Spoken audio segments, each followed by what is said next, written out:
महाराष्ट्र की सबसे बड़ी हॉट सीट नागपुर में बड़ा मुकाबला। तीसरी बार बीजेपी के टिकट से चुनाव मैदान में है केंद्रीय मंत्री नितिन गडकरी।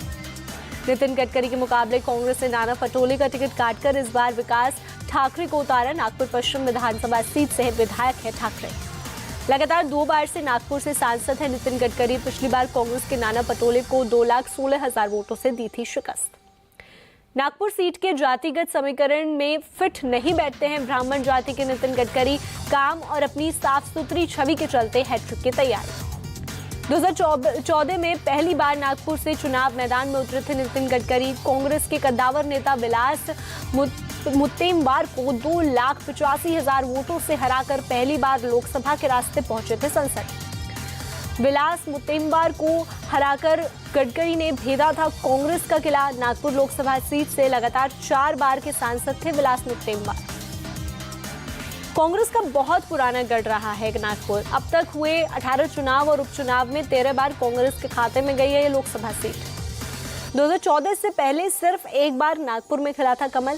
कांग्रेस से आए बनवारी लाल पुरोहित ने 1996 में बीजेपी को दिलाई थी पहली जीत।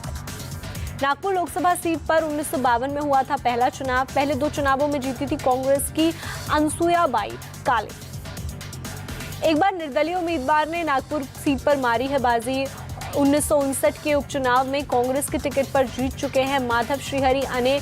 1962 के चुनाव में निर्दलीय ही बने थे सांसद। 1971 में ऑल इंडिया फॉरवर्ड ब्लॉक के खाते में गई थी नागपुर लोकसभा सीट। सिर्फ 2000 वोटों से कांग्रेस उम्मीदवार को हराकर संसद पहुंचे थे जम्बूवंतराव घोटे। नागपुर लोकसभा क्षेत्र के अंतर्गत विधानसभा की 6 सीट। 2020 के विधानसभा चुनाव में 4 पर बीजेपी का तो 2 पर कांग्रेस का कब्जा। नागपुर लोकसभा क्षेत्र के अंतर्गत आने वाली नागपुर साउथ वेस्ट से विधायक है महाराष्ट्र के डिप्टी सीएम देवेंद्र फडणवीस। कांग्रेस उम्मीदवार विकास ठाकरे भी इसी लोकसभा क्षेत्र के नागपुर पश्चिम से विधायक हैं। नागपुर लोकसभा सीट पर निर्णायक भूमिका में अनुसूचित जाति और अनुसूचित जनजाति के वोटर हैं। करीब 22 लाख आबादी वाले सीट पर 6.5 लाख से ज्यादा एसटी और एससी मतदाता हैं। नागपुर लोकसभा सीट की कुल आबादी में 14% बौद्ध धर्म को मानने वाले लोग हैं। 11% मुसलमान भी चुनाव में निभाते हैं बड़ी भूमिका। वंचित बहुजन अघाड़ी ने कांग्रेस उम्मीदवार का समर्थन कर बीजेपी को दी टेंशन। नागपुर में वंचित अघाड़ी के वोटरों की बड़ी आबादी बिगाड़ सकती है बीजेपी का समीकरण। शहरी सीट है नागपुर। 2011 की जनगणना के मुताबिक इस लोकसभा सीट पर एक भी ग्रामीण वोटर नहीं। पिछले कुछ सालों में नागपुर लोकसभा सीट पर तेजी से बढ़ा है बीजेपी का ग्राफ। 2009 के 38.5% वोट शेयर के मुकाबले 2019 में 55.9% वोट मिले।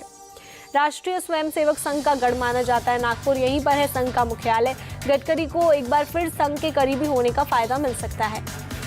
संतरों का शहर कहलाता है महाराष्ट्र का तीसरा सबसे बड़ा शहर नागपुर। दुनिया भर में होती है यहाँ से संतरों की सप्लाई। आईटी सेक्टर में भी बड़ा नाम।